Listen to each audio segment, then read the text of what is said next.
Great. All right. All right, everyone. Welcome and happy Tuesday. My name is Amanda Dawson, and I am one of the Aging Program Coordinators with Central Carolina Area Agency on Aging. My coworker, Kristen, is also behind the scenes and may appear at the end to help with questions. I am excited to introduce the first of two webinar sessions for the month of May. Today's session will be about disability rights and resources in North Carolina. Next slide.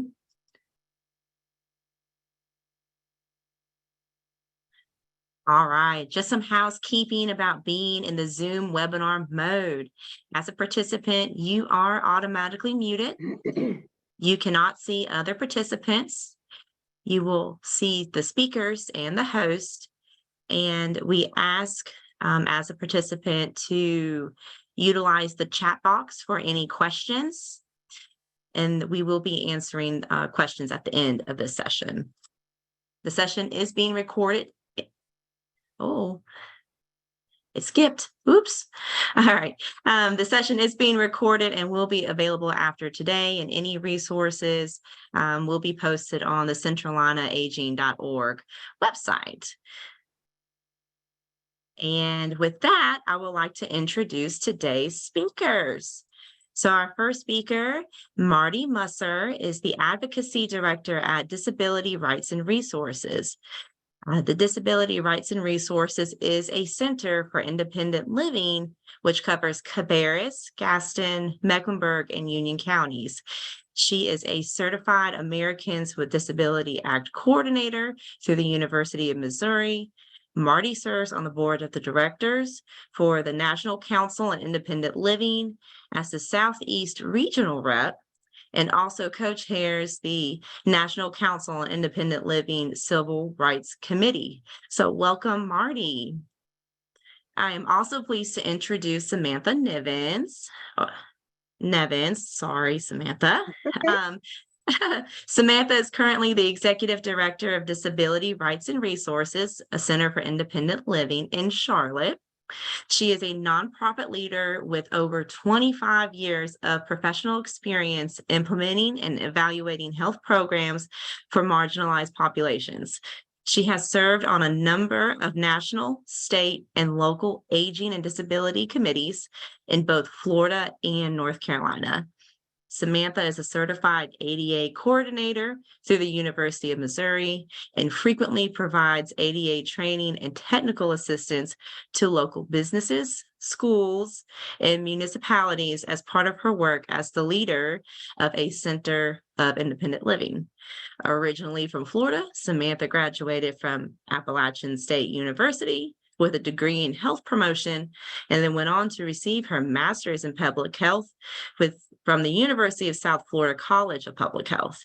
She relocated to Charlotte with her husband and two daughters in 2020. So welcome, Marty and Samantha. And with that, let's go ahead and get started.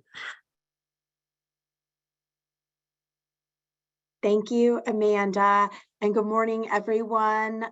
Nice to be here with you. I wanted to thank the Central Carolina AAA for having us here to do these trainings. So today's training is going to be Disability Advocacy and Resources in North Carolina. And as Amanda mentioned, my name is Samantha Nevins. I'm the Executive Director of Disability Rights and Resources, or DR&R, and I'm here with Marty Musser, our Advocacy Coordinator. And so today we will be teaching and training you on how to plug in and get some really great disability resources, and how to know some advocacy strategies that you yourself or you can share with the persons you serve. Just a physical description of myself for accessibility. I am in my 40s. I'm a Caucasian female with red wavy hair. And I have tortoise glasses on, a headband, a kind of yellow gold headband, and a black shawl on because it's a little chilly in my office. And Marty, would you give a description of yourself before we get started? Yes, ma'am. Thank you, Samantha. As Samantha said, I am Marty Musser, Advocacy Director at Disability Rights and Resources. I use she, her pronouns, and a quick image description. I am a white woman in my 30s. I have long, straight, light brown hair. I'm wearing a black dress today and a little gold necklace. And I am presenting to you from my home office. I just lost my necklace. So you can see some bookcases behind me. Thank you, Marty. So we will jump right into our presentation. As it said in our bio, Disability Rights and Resources Fighting for Justice, Advancing Independence is a nonprofit 501c3 Center for Independent Living, or CIL, C-I-L, as we refer to ourselves, here in the Charlotte area. We cover, in addition to Mecklenburg County, we cover Cabarrus County, Gaston County, Union County with our services. And Marty and I are going to be switching back and forth today with the information we're presenting. So I will launch into more about what our office and CILs across the state do shortly. So next slide, Marty. Okay, so we are going to talk just for a minute about Ed Roberts. He is what is known as the father of independent living. And we're going to watch a very short video on the next slide that tells you a little bit more about him. But he was instrumental in the founding of the first Center for Independent Living in Berkeley, California. And on this slide, there is an image of him, a very large image of him at a protest. There's a sign held up behind him that says Civil Rights for Disabled. And there's a quote from him on the left side of the slide. The greatest lesson of the civil rights movement is that the moment you let others speak for you, you lose. And so we're going to share with you today a little bit more about the type of advocacy that we do at Disability Rights and Resources. But just to kind of lay a foundation of where we come from and our history, that's why we're sharing with you about Ed Roberts. Next slide.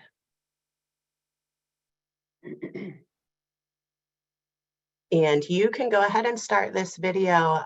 It is a video from an awards celebration. And so at the very end, they'll start to talk about presenting him with an award, and you can go ahead and pause it at that point, Kristen.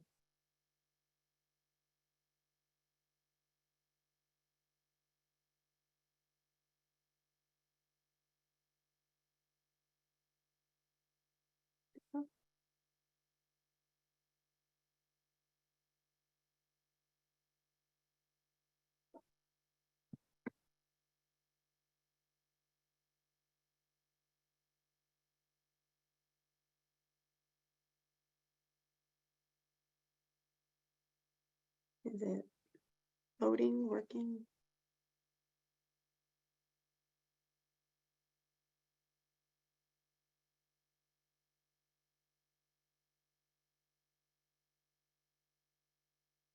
It should be just click to play from within the PowerPoint.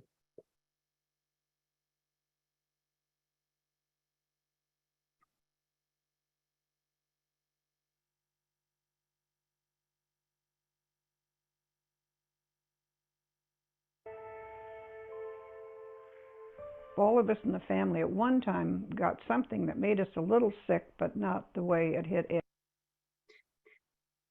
Hearing audio, but no video. But not seeing the video. It's sharing on my end, so let me.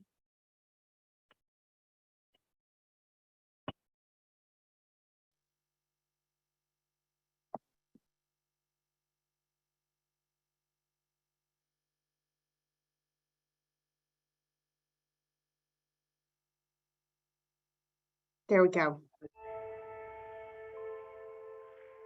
All of us in the family at one time got something that made us a little sick, but not the way it hit Ed. Ed was just 14 and just taken a spurt of growth. He just shot up.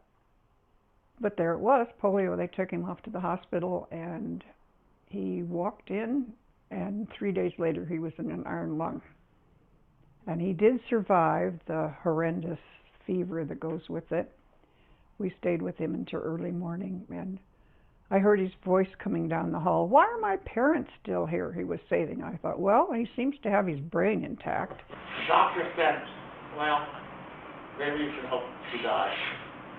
Because if he lives, he'll be nothing more than a vegetable for the rest of his life. Now, I don't know how many of you had that happen to you, but I'm proud of telling you there is driving show. In 1963, at the age of 24, Ed Roberts became the first severely disabled student to attend the University of California, Berkeley, and helped to create the Physically Disabled Students Program. There are very few people, even with the most severe disabilities, who can't take control of their own life. The problem is that people around us don't expect us to. The most important part of that is working with other people, moving away from your own problems to help somebody else. And that liberated me. When I realized I could help others, it made me a lot freer to help myself. After graduating, Ed joined the Berkeley CIL and became its executive director in 1974, turning the organization into a model for a new kind of disability advocacy. We have to show our society that disability doesn't affect work. If you're motivated to work, no matter how disabled, you can do a good job. You might need a little technology, you might need a little help, like personal assistance, but you can do the job. And our number one issue is still old attitudes towards us. And those old attitudes see us as helpless and unable. And disability can make you very strong and very able. In his work and life, Ed believed in empowering others to be advocates and activists. In this spirit, the CIL is pleased to give our artichoke-shaped awards to these individuals who, like Ed, have made major contributions to the success of the CIL and the independent living movement. You go ahead and pause it there. Thank you. So as we saw in that video, Ed Roberts was a very powerful self-advocate, and as it often works in advocating for himself, he really paved the way for a lot of other people with disabilities. As you saw, he contracted polio when he was a teenager, and from that point forward, really had to fight to accomplish what he wanted in life, starting with receiving his diploma in high school and then being able to pursue higher education. At the time, when he was a young man, he worked with vocational rehabilitation and was told by his VR counselor that he was uneducable and unemployable. And as you could see, that was clearly not the case. And he went on to accomplish just phenomenal things, including being the head of the California Vocational Rehabilitation Program. So being told that he would be unable to work as an adult and really didn't have much to contribute, he certainly proved that prediction to be wrong for his own life. You can move on to the next slide. Okay, so just to give you an idea of what independent living is, this is a term that has been co-opted by some other groups, and sometimes people think we're referring to assisted living facilities, but it's actually almost opposite of that. It's very different. So here is just a quote from the Rehabilitation Act of 1973, which established centers for independent living and created our funding path and all of that we're going to tell you more about. But independent living is a philosophy of consumer control, peer support, self-help, self-determination, equal access, and individual and system advocacy in order to maximize the leadership, empowerment, independence, and productivity of individuals with disabilities, and the integration and full inclusion of individuals with disabilities into the mainstream of American society. And so we're going to talk with you today more about what independent living is, what it looks like in practice, what it looks like at our Center for Independent Living. But the main idea is that we are built on a model of people with disabilities helping other people with disabilities. And so we're big believers that a disabled person is the best expert on what they need and what's going to work for them to be able to do the things they want to do. But the goal of all of our programs is to help people with disabilities to live as independently as they choose within the community. Next slide. Thank you, Marty. All right, so going back to the term Center for Independent Living, what is a Center for Independent Living? Well, the Centers for Independent Living, as I mentioned, we are a nonprofit, and I'll go into that a little later. But Centers for Independent Living were established following the 1973 Rehab Act. Okay, so we are federally funded. And there are 4 things that Centers for Independent Living do and that we are mandated to do. And so consumer control, we are all consumer controlled, all right? Let me back up just a minute. A Center for Independent Living, we work to support community living and independence for people with disabilities across the nation based on the belief that all people can live with dignity, make their own choices, and participate fully in society. These programs, Centers for Independent Living provide tools, resources, supports for integrating people with disabilities fully into their communities to promote equal opportunities, self-determination, and respect. So Centers for Independent Living do the 4 things. We are consumer controlled, all right? So consumers, we don't call our the people we serve patients or clients. They are consumers of our services. So persons with disabilities, we refer to them as consumers, but they remain in control the entire time they are working with us, okay? As Marty mentioned, this is a very big piece of the independent living, is that the person with the disability remains in control of their choices, their life choices, what they want to do. So all Centers for Independent Living are consumer controlled. That being said, 51% of the staff and the board of directors of a nonprofit center for independent living are persons living with a disability. What kind of disability? Well, it doesn't matter. It could be any kind of disability, but you heard Marty mention persons with disabilities helping other persons with disabilities.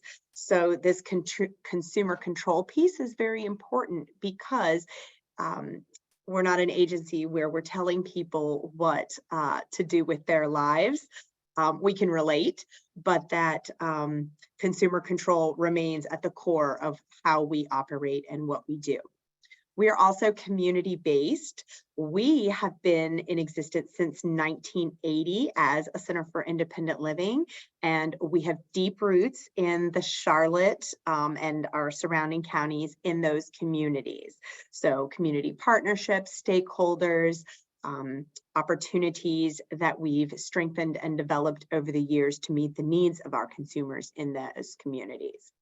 We are cross disability. This is something that is extremely unique to Centers for Independent Living.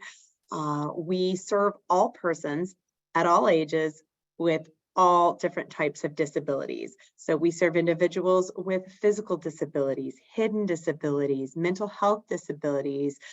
We serve the deaf and hard of hearing, as well as the blind, low vision. So any type of disability, we serve that person. We also don't verify disability. So if you call our agency, identify as someone who has a disability, we are happy to serve you at no charge. And we would not verify or need any proof that you have a disability. So that sets us apart as well. We are also, contrary to the name, non-residential. So no one lives here at our facility. We do have a brick and mortar location near Uptown Charlotte, but at Centers for Independent Living, we do office things in the office. No one lives here. Our work is done out in the community. Next. So how are we funded? I mentioned a little while ago, we are federally funded. So our funding comes directly from Department of Health and Human Service down through the Administration on Community Living. So very similar to the Older Americans Act dollars and how it trickles down through the Independent Living Administration down to the Centers for Independent Living across the United States. So just kind of the funding track. But the largest percentage of funding for Centers for Independent Living comes from the federal government. Next. All right, so what do Centers for Independent Living do? I mentioned the 4 principles of CILS, and now I'll talk to you about the 5 core services. that Centers for Independent Living are required to provide to persons with disabilities. And as we always say when we do this kind of a presentation, if you've seen one Center for Independent Living, you've seen one Center for Independent Living. So the way we all do these things looks a little different across the state, across the nation. However, if you're receiving federal funding to be a Center for Independent Living, you need to be doing these things. So I'll start first with advocacy. We do both systems and individual advocacy. So we work with persons who have disabilities to know their rights and to encourage self-advocacy and to fight for the rights they want to have as a person with a disability. So we do individual advocacy. We also do systems advocacy. So we work with businesses, nonprofits, employment. We work to revise the policy and the procedures, and we work to change that at the local level, larger scale, state level, and even national level. But for each different Center for Independent Living, they are doing both individual advocacy as well as systems advocacy, just to make the distinction there.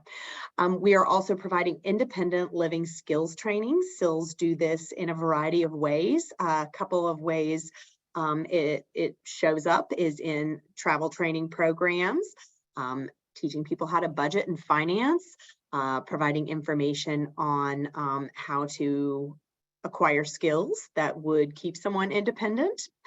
So that's just an example of the independent living skills training. Sky's the limit. We get requests all the time that come in a variety of things that people are interested in learning to do.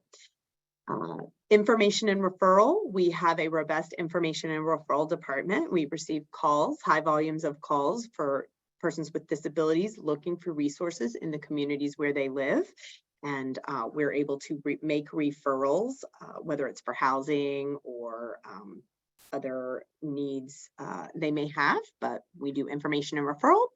We also do peer counseling and support. We have peer mentors on staff who are persons with disabilities, lived experience, that they are able to work with other people with disabilities and share kind of strategies and problem solve together. So peer counseling and peer counseling is a big component of Centers for Independent Living that is very unique compared with other disability-specific agencies.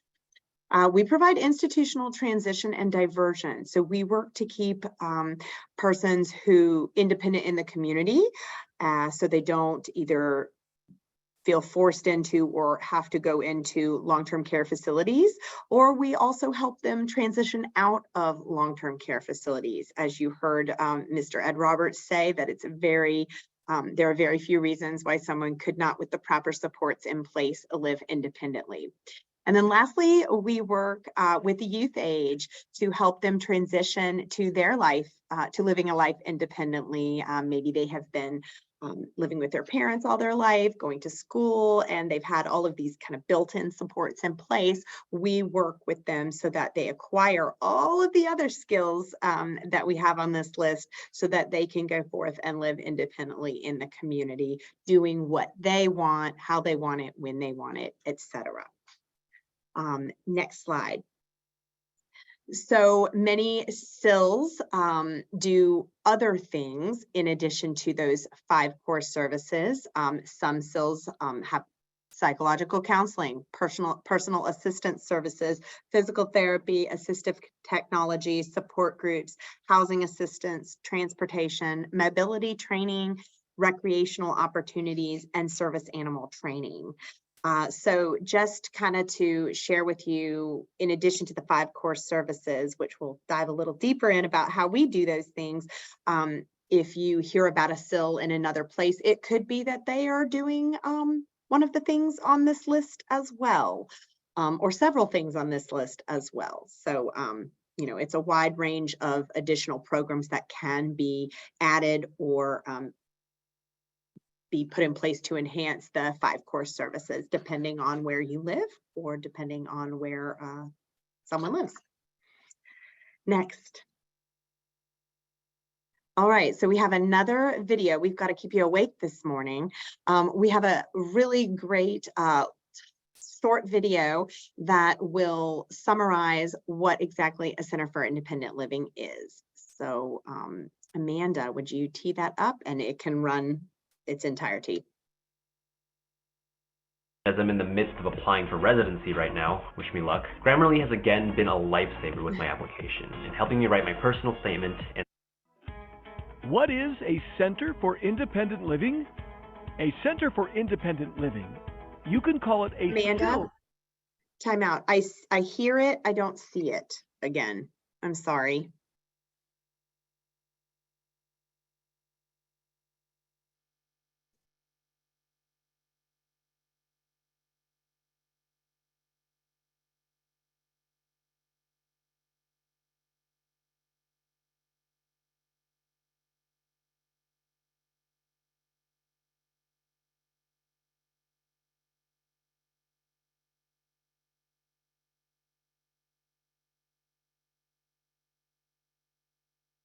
Just one moment. Kristen was working on the video and her computer has frozen. I do have the PowerPoint up on my end.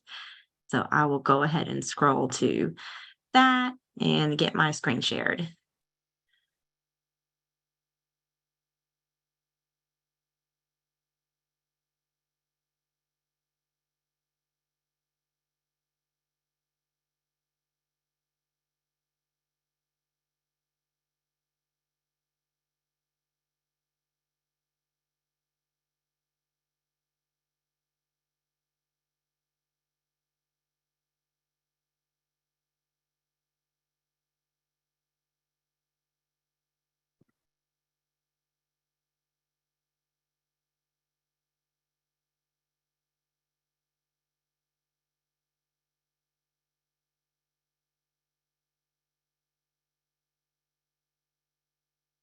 We can see it, we just can't hear.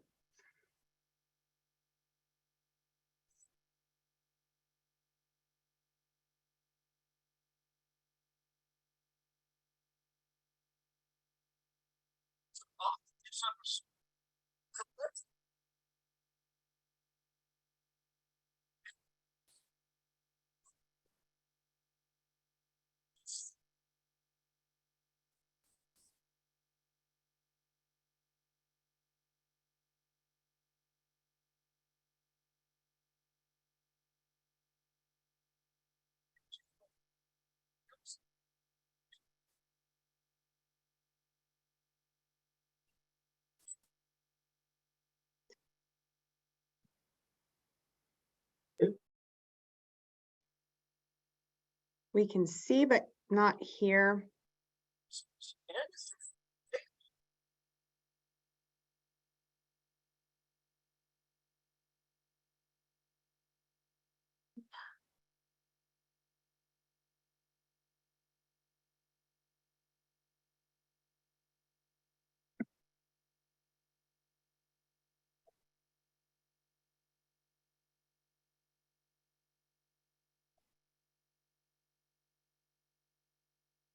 I'm so sorry, everyone.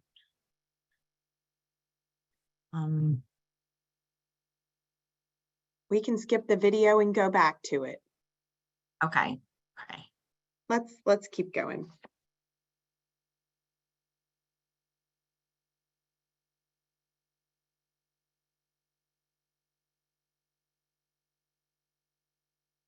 I think Marty might have had some technical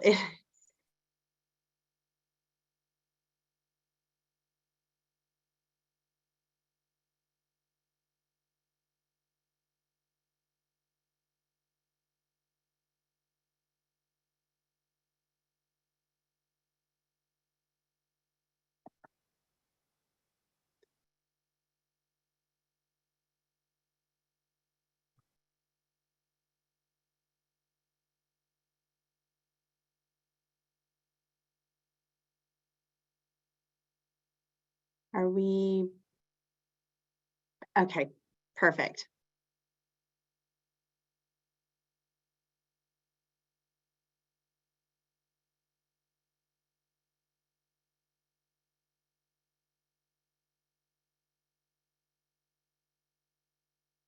That's the slide we need to be on, the one that says SILs in the United States. Yes, it's the one after the video. Yes, correct. That's it.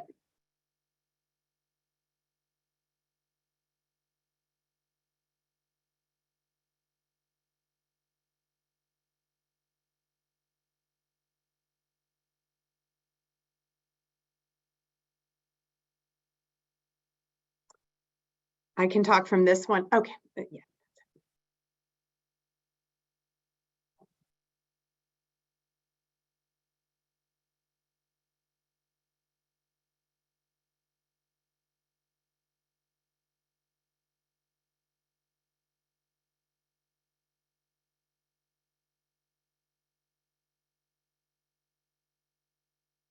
Amanda, do you want me to just go from this one?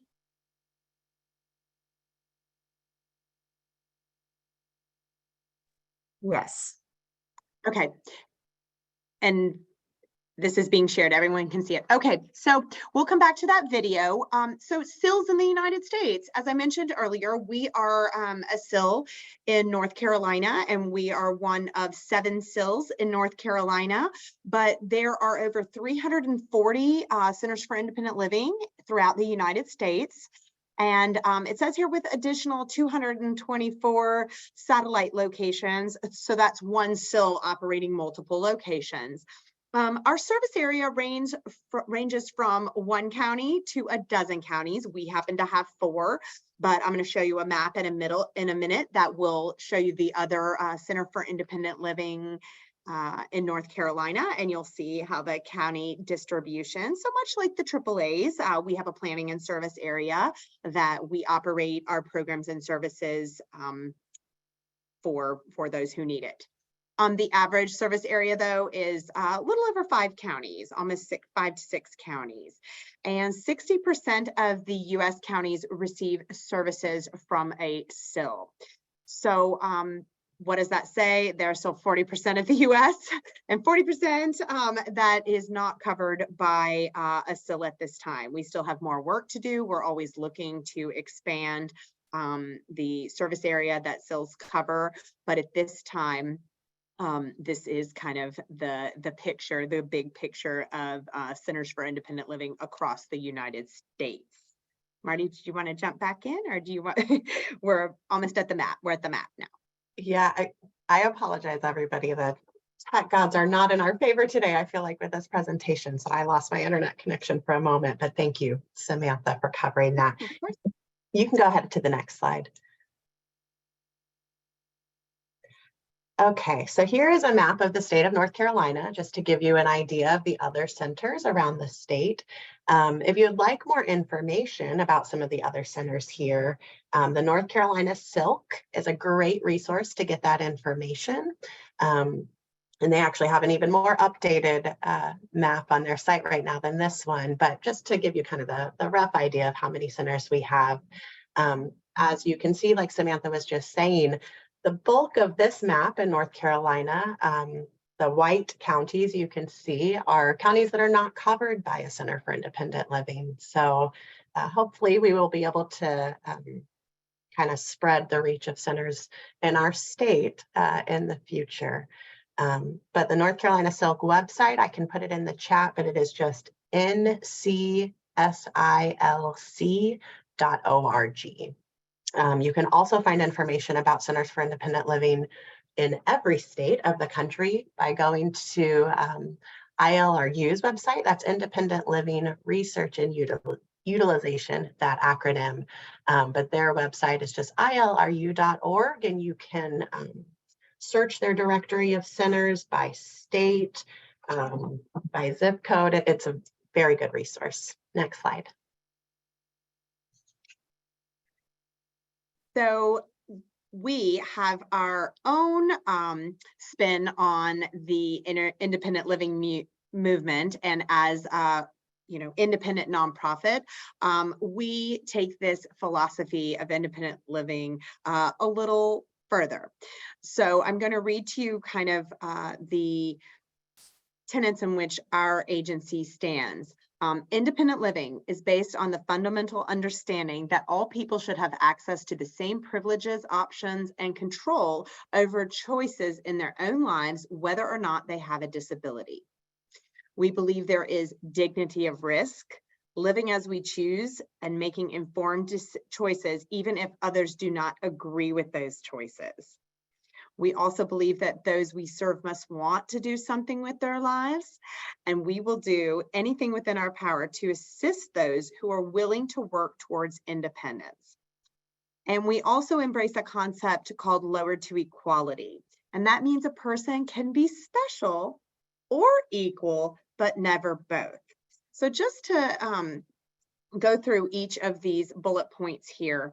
At our agency, again, we were the first SIL in North Carolina. We were one of the first SILs nationwide. So we have this down pat, and we are being consumer controlled. We really kind of refer back to what does the person want to do with their life. So when they come to us, it has to be the person with the disability, not their mom, not their dad, not their spouse or caregiver. It has to be the person with the disability making their intentions known. And we believe in something called dignity in risk, meaning that persons with disabilities should be able to experience life, make decisions, get hurt, put themselves in the same situations as people without disabilities. So they maintain that dignity. You know, we operate from a dignity of risk. If you decide that you don't want to do something, that's okay. You have the options. You know what you can do. Maybe you've talked through, but you remain in control. The person with the disability remains in control if that's how they want to continue on with something. Those we serve must want to do something with their lives. We will provide support and assistance to anyone willing to work towards their independence. But again, it has to be their willingness to work towards independence. And then the last concept I said, lowered to equality. Many disabled people throughout their lives have been told they were special. We have in the public schools and in the school systems, we have something called special education, Special Olympics. Many persons with disabilities have been told from time to time or throughout their life that they are special. But in order, you cannot be special and equal. And equality is what we are striving for as a Center for Independent Living, full inclusion of persons with disabilities. So it's really hard to be both. So we often encourage people to kind of make that decision. Do you want to be special? That's great. We'll support you. If you'd like to be special, that's fine. But if what you're looking for is equality and equal treatment, you need to make that decision. So you can't be both. So our philosophy, as I mentioned, takes the spirit of the independent living movement, and this is the point from which we operate in the communities we serve. Next slide.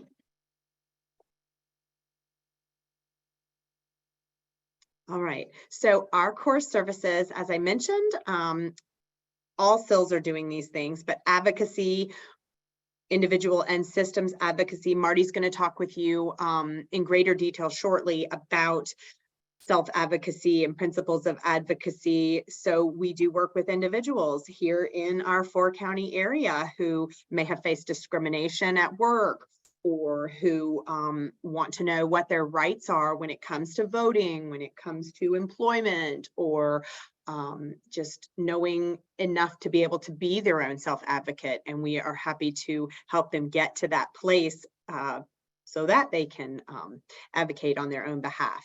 We also do systems advocacy. So we provide trainings, education to businesses, city, county government, nonprofit, for-profit, etc. And we do hands-on policy work with our local legislators and on a state and national level to move the needle on issues that directly affect persons with disabilities. We have peer mentoring that I highlighted earlier. Peer mentoring, we have 2 great peer mentors on our staff. who work with youth age persons with disabilities, older adults with disabilities, and just provide this service to them and really create relationships in helping them maintain their independence.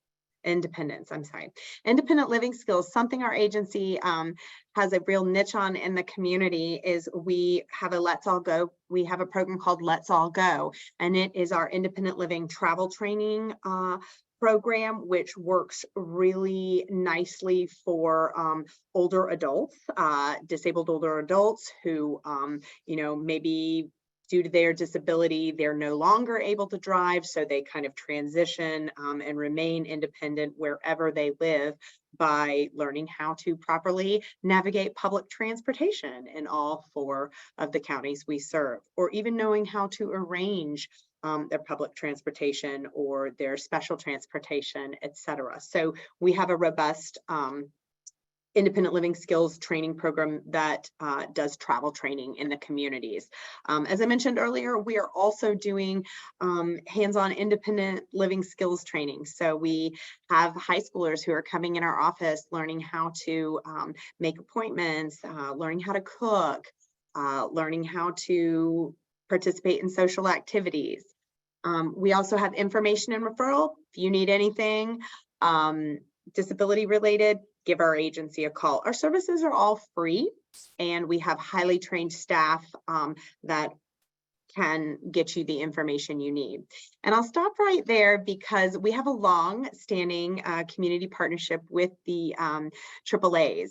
And so if you think back to the map that Marty showed, where there is some white area where, there's not a Center for Independent Living nearby, this is where we get really creative, and we rely on our state and local partners to try to bridge the gap and meet the needs for persons with disabilities in those counties. I can think of a variety of ways we've worked with Centralina to be able to do that. So that's just where this community partnership and knowing what's out there and available, and sometimes members on staff come together with other nonprofits to really strategize as to how best to meet the needs.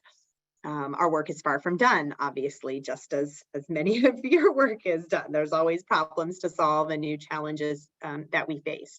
And lastly, community integration. This is where through all of the things I previously mentioned, advocacy, peer mentoring, independent living skills, we work to keep people living, working, growing, thriving in the communities where they want to be.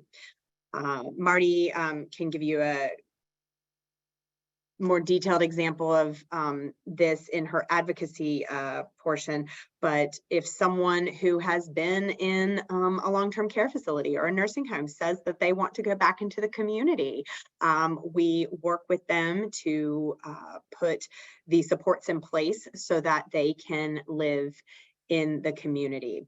An example of this is we have a partnership with Alliance where we get some consumers receiving services, mental health services from Alliance.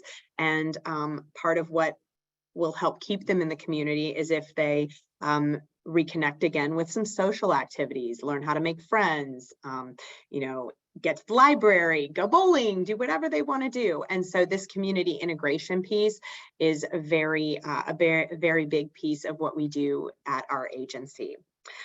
In the non-bolded right-hand side list on the slide, going back to advocacy, we also host a monthly advocacy council, and I'm offering this to you. It is by Zoom. It is open to disability advocates, other staff from social service agencies, service providers, government, county, what have you, and we host a monthly meeting where we all come together and we provide a training, or another agency we're working with provides a training, and then we have discussion and we're able to problem solve together as an advocacy council to address the issues related to disability and accessibility, inclusion in our communities. We also provide community workshops and corporate training. So just as we are doing today, we provide information and education on a variety of disability-specific topics. Disability awareness training. We've done this for national organizations, local, state, you know, everybody in between. But it really is important that in order to achieve full inclusion, that we continue to make ourselves aware and use the right language, treat people fairly and equally, and also not awkwardly. So part of the disability awareness trainings that we do in the community. Travel training, as I mentioned, we have our Let's All Go program. Audio description, we have trained audio describers on staff who provide audio description for the blind and low vision in a variety of ways. We do live theater audio description as well as visual print audio description. So that is a way we are making programs out there in the community as accessible as possible to all persons with disabilities. And then lastly, we do contract to provide contract on special projects in the communities we served on a fee-based scale. So next, and that's a lot. I will say before I turn it over to Marty that Centers for Independent Living, we do a lot. And sky's the limit in terms of how creative we get and the experience that we have on staff, with 51% of our staff having disability. So if your wheels are turning as to how you might be able to plug into us, we can talk a little bit more about that at the end. But I'm going to turn it over to Marty right now, and she's going to talk a little bit more about advocacy. Thank you, Samantha. So yeah, I'm going to talk to you all a little bit about the specific kind of advocacy that we are doing at Disability Rights and Resources. Advocacy is a big word that can mean a lot of different things to different people. So to be very clear, our advocacy work focuses on issues of disability civil rights and discrimination. So as Samantha mentioned earlier, kind of historically in our country, we've done a lot of othering of disabled individuals. And so there are these two kind of competing approaches to disability, of special or equal. We respect both of those, to be clear, and support, you know, whichever of those two lanes a disabled person chooses for themselves. And the thinking with the special thing, you know, that's happening in a lot of different levels, and, you know, starting with special education and K through 12, things like Special Olympics, terms like special needs. It's not a mystery how sometimes, you know, when you grow up going through all of those programs, you know, you come to a conclusion that I'm special and I deserve to be treated specially. But what we're doing actually is a little opposite of that. We are working for people with disabilities to be treated equally, which is a very different approach to special. And so a lot of the community trainings that we do, whether it is for consumers or local municipalities or businesses or what have you, what we're talking about most of the time is the Americans with Disabilities Act. There are a couple different civil rights laws that our work falls under, but the ADA is the big one.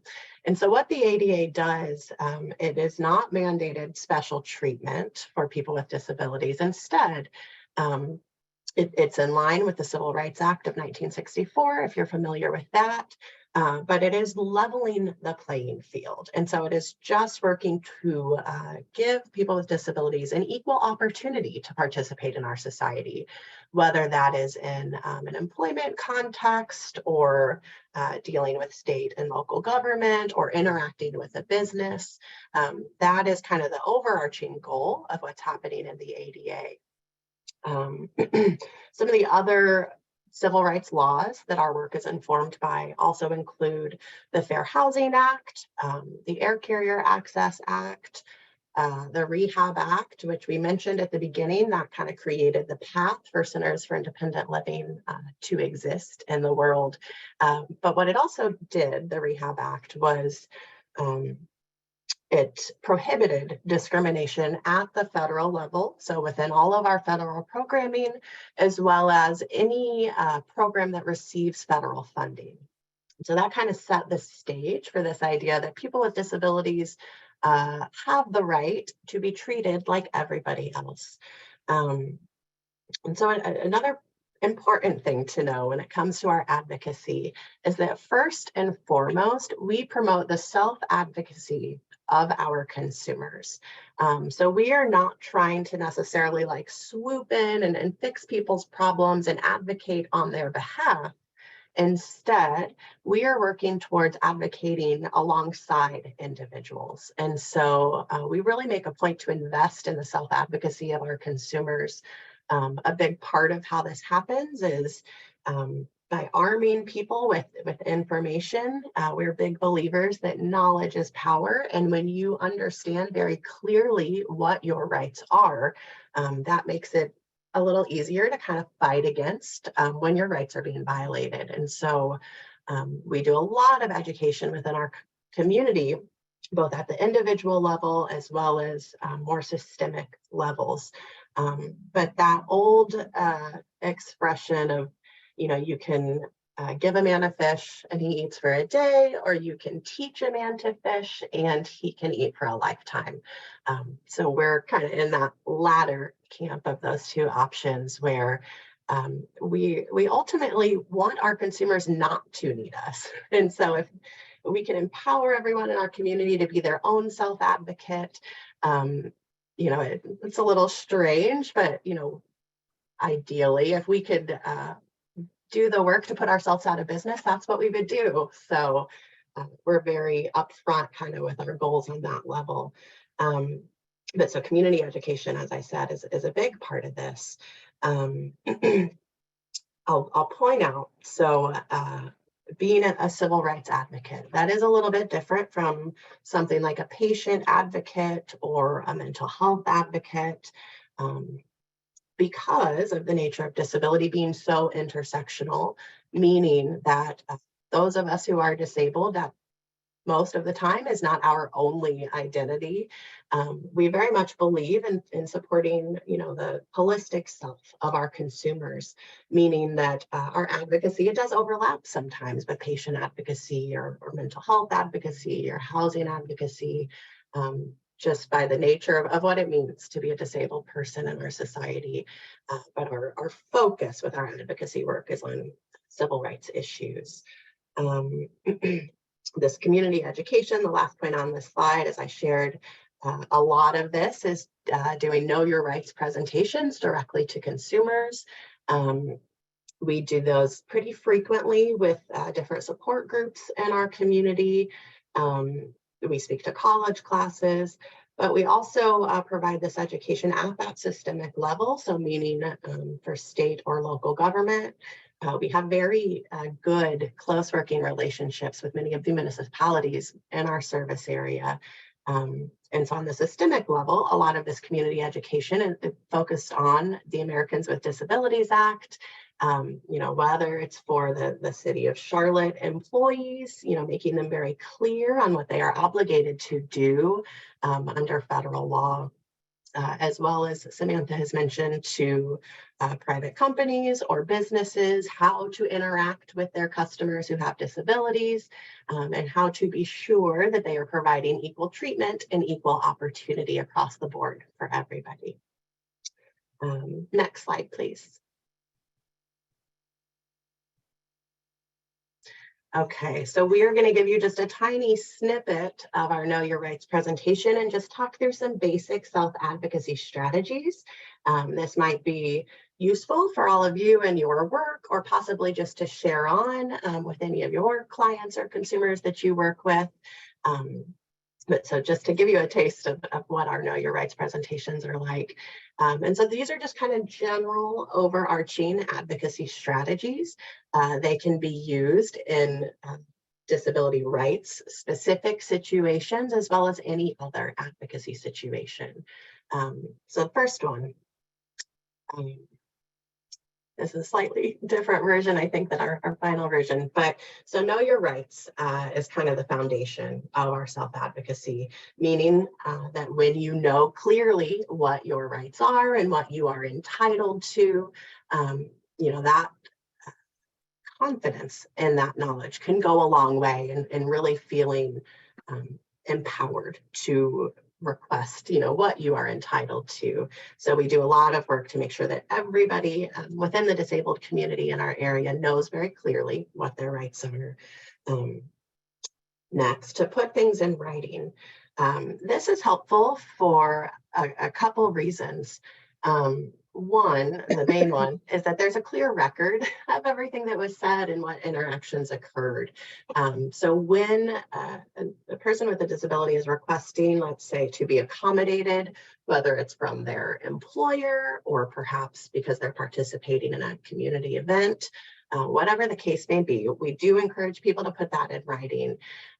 Sometimes when someone's rights are violated or being accommodated as a person with a disability, when that goes wrong, when the requests have only occurred verbally, so whether that's over the phone or in person, those situations can devolve very quickly into one person's accounting of events versus another, and the discrepancies between those two. So when things are in writing, that kind of takes that problem out of the mix because there's a clear record that is not up for dispute. Another general advocacy strategy is to ask for the person's name that you are interacting with, especially over the phone. I find this one to be useful. When you ask for the person's name, that kind of puts the other person on notice that you are paying attention. Perhaps you've jotted their name down. It also can be helpful when, let's say, in your initial interaction, you do not get the service that you would like. So the next day, let's say this is in a Title III, which is businesses essentially situation. The next day, you want to go and complain to that person's manager. Being able to refer very specifically to who you had interacted with and what was said to you can be more effective, as opposed to just, I don't remember her name, the young lady, blah, blah, blah, because it can be hard to get resolution to occur when there are kind of question marks surrounding the key players.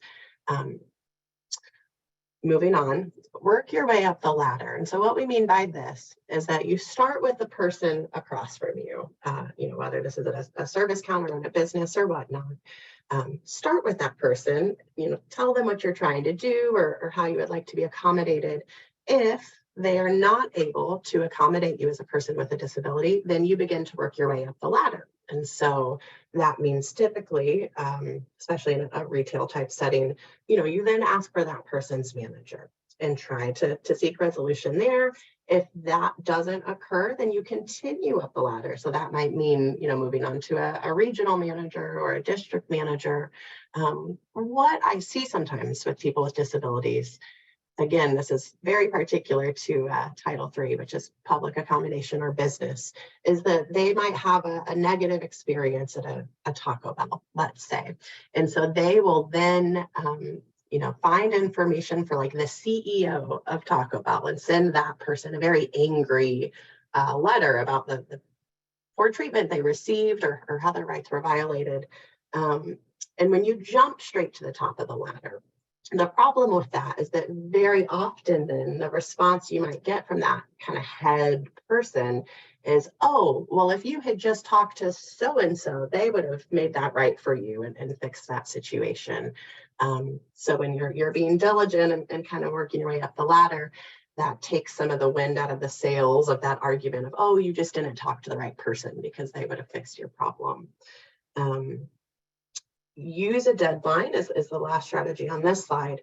And what we mean by that is not to create, arbitrary deadlines or unreasonable deadlines, but to include a date sort of in your initial request along the lines of, I would like to receive a response, or I expect to hear back from you by such and such date. And so we do encourage people to be reasonable. So, usually a week or maybe 2 weeks out from the time that your request is being made. But another reason that can be helpful is so you have a very clear path ahead of you. So, let's say you haven't heard back from the ADA coordinator for the city of Charlotte, let's say, within 2 weeks, then you know that at that point in time, you're then going to move on to the next step in your plan. So that's the thinking there. Next slide, please. Okay, and so kind of similar with this thinking, we do encourage people to focus on one step at a time, meaning that with civil rights advocacy, often there are a couple different paths available that you can take to seek recourse, but it can be overwhelming, if you're trying to do all the things at once. And so a lot of times when people come to us for advocacy services, it's because they've had a really bad experience somewhere in the community. People typically are not calling our office for advocacy assistance because they've had a positive experience, unfortunately. But so sometimes people will call and they'll tell me what happened, and they'll say, I want to sue, and I want to do this, and I want to do that. But we're big believers in kind of keeping things simple and really clarifying what your options are, choosing one to focus on, kind of see that path through. If that doesn't work, then you move on to maybe one of your other options. A big piece of civil rights advocacy, I'll say, comes down to enforcement of the civil rights laws that we have in our country. And so typically this is going to mean filing a federal complaint, whether it's with the Department of Justice or the Department of Education or what have you. But in my experience, when you do that, sometimes the response that you will get from the Department of Justice, let's say, is, what have you done to seek resolution at the local level? And so we take an approach of keeping those federal complaints as kind of our option of last resort. So that one, the Department of Justice can't say, oh, well, contact this local person, and if that doesn't work, call us back or whatnot. But also, I'll just say, while enforcement that happens through those federal agencies is a very good thing, it is rarely an expedient process, meaning it takes a considerable amount of time to get the actual resolution to occur. So that's another reason why we're big proponents of trying to advocate first and foremost, on the individual level, at the local level, because a lot of times that can bring about resolution much quicker than only filing a federal complaint. The next tip on this slide is to be specific with what you are requesting. In my work, I'll say that this one comes up most frequently under Title I of the ADA, which is employment. And we do work with our consumers very consistently with employment issues. Part of being able to remain and live in the community is being able to work in our community as well. And so we do a lot with the employment civil rights that disabled people have. But so the way that this comes up with being specific with what you are requesting. So when you are requesting an accommodation in the workplace, sometimes people will go to their employer and just say, I'm having issues with my vision and I need an accommodation.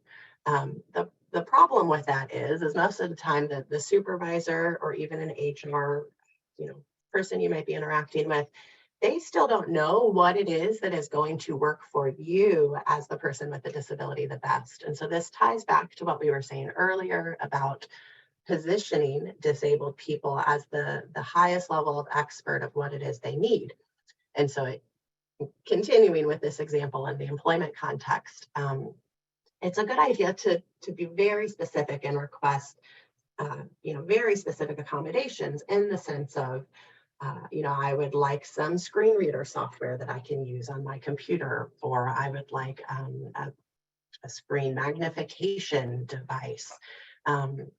But it's better to not leave it open-ended for the other person to decide what it is that's going to help you, the individual, but instead to kind of be front and center of being clear with what you need.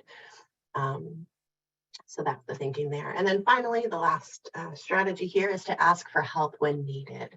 And so what I mean by that is, use us as the help if you need to. Like I said, we do try to promote the self-advocacy of our consumers, but sometimes self-advocacy ultimately is not effective in getting someone's rights to be honored. And so when that happens, absolutely reach out and, kind of bring in some bigger guns if that's going to do the trick. And so, like I said, I include us in that, ask for help, but there are also some additional resources. So if you can go to the next slide, we will conclude with talking about some other advocacy resources in the state of North Carolina. The first one on this list I mentioned earlier when we were looking at that map of the Centers for Independent Living in our state. And I told you that map could be found on the North Carolina SILC website. SILC stands for Statewide Independent Living Council. And the SILC, what they do essentially is kind of guide and support the work of Centers for Independent Living in North Carolina. So they are responsible for creating what's known as the State Plan for Independent Living. A big part of that process is to be gathering feedback from disabled North Carolinians of what it is that we need and what kind of programs our centers should be focusing on. So I encourage you to check them out. Next, Disability Rights North Carolina. So that is what is generically known as the Protection and Advocacy Entity. We have these in all states. When you hear people say P&A, that's what they're referring to, Protection and Advocacy Agency. And so for us, that is Disability Rights North Carolina. They do great work, though we have very similar names, Disability Rights and Resources and Disability Rights North Carolina. The big difference is that they are able to provide legal advocacy, meaning that they have attorneys on their staff. We do the best we can with advocacy, but I am not an attorney. Samantha is not an attorney, and we do not have any on our staff. So we're unable to provide legal advocacy. So Disability Rights North Carolina is who we refer people to who do need legal advocacy.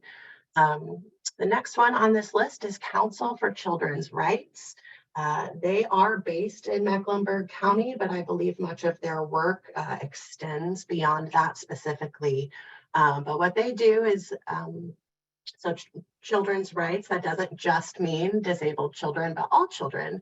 However, they do have a department that specializes very specifically on special education law and issues within the school system. So they are a great resource for any kind of education advocacy needs. And then finally, the last one on this list is the North Carolina Council on Developmental Disabilities. People frequently refer to them as the DD Council, if you hear people say that. But they are an ex officio member of our SILC, the first resource on this list, and we do work in pretty close partnership with them. They also promote the self-advocacy of their consumers who are people with developmental disabilities, which is a little narrower scope than our consumer base. But I won't get into the weeds there. So you can go on to the next slide. That is all that we have for you today. But we wanted to make sure that you all have both mine and Samantha's direct contact information. And I'll turn it over to Samantha if she has any kind of concluding thoughts.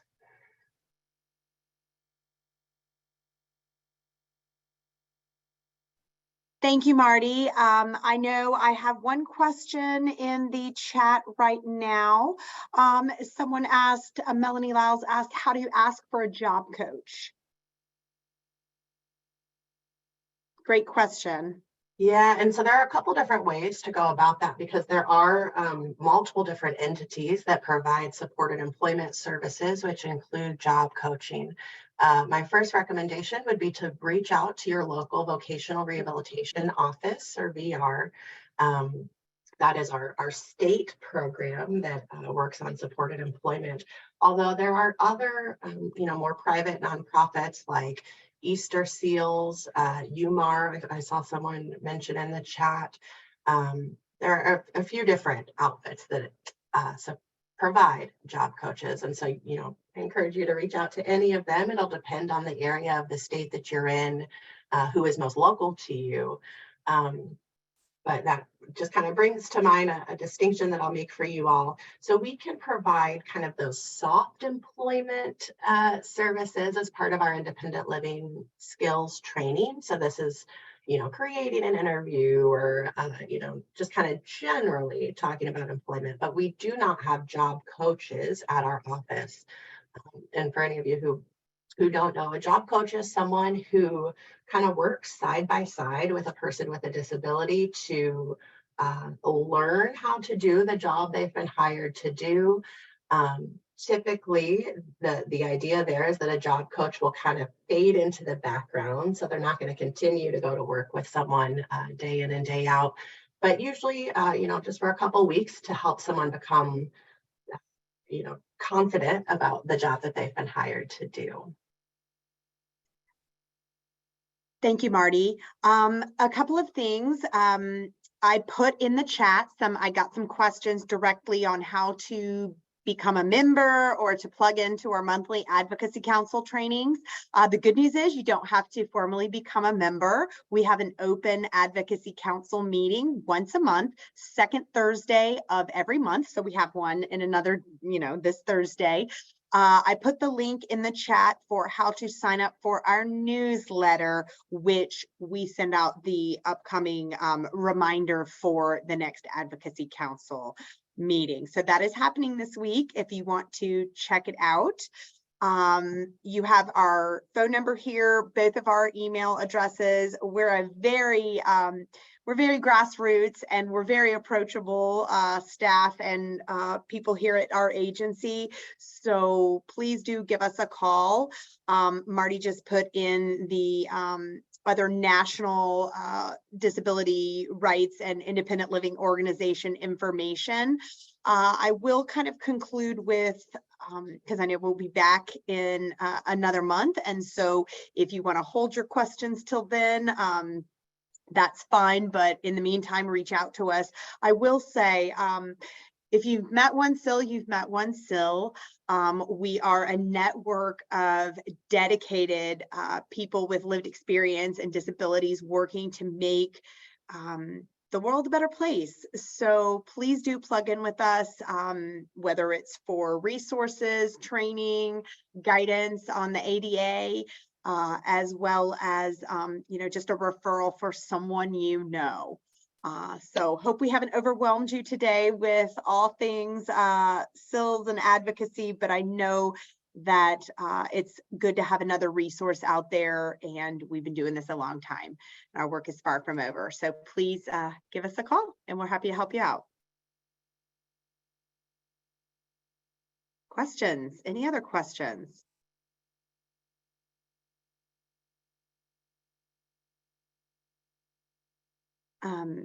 I see one in the, sorry, Samantha. I see one in the chat box. Would your consumer network be interested in health promotion programs addressing chronic health disease? Vivian, I am sending you my email address. And so if you have questions like that, we can, I know in the best interest of time, we can kind of talk offline about it. We can certainly discuss.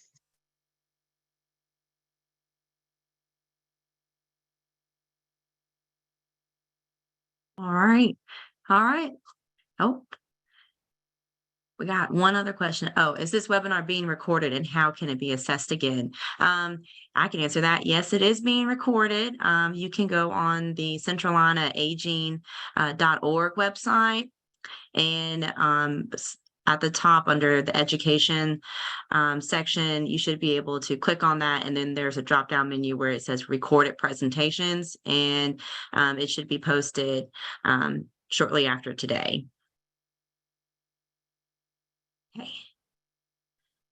All right. Wow. What a wonderful presentation today. Thank you so much, Marty and Samantha, for everything that you discussed. Thank you to everyone who rode that roller coaster ride of technical difficulties today. Before we end today's webinar, I wanted to let everyone know about more of our upcoming webinars. So I mentioned before that today's session was one of two being offered in the month of May. The next one will take place on May 31st, and the topic is Beyond Driving with Dignity. So very interesting. And then Marty and Samantha will be back for June's webinar, and we'll be discussing how to be a disability ally. And with that, thank you so much for attending today's session, and I hope everyone has a great day. Thank you. Bye, everyone.